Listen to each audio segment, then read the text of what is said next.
మొక్కజొన్న కంకులతో నిర్మించిన ఇళ్లు అందరినీ ఆకట్టుకుంటోంది. చుట్టూ ప్రహరీ మాదిరి చేపట్టిన నిర్మాణం చూడ్డానికి అద్భుతంగా ఉంది.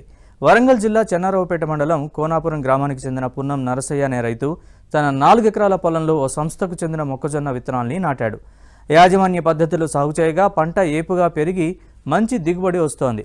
దీంతో విత్తన సంస్థ వారు తమ విత్తనాలతో వచ్చే దిగుబడిపై అవగాహన కల్పించేందుకు తాళ్లతో కంకుల్ని కట్టి ఇంటిని నిర్మించారు. ఆ మార్గంలో వెళ్లేవారు దీన్ని ఆసక్తిగా తిలకిస్తూ ఫోటోలు తీసుకుంటున్నారు.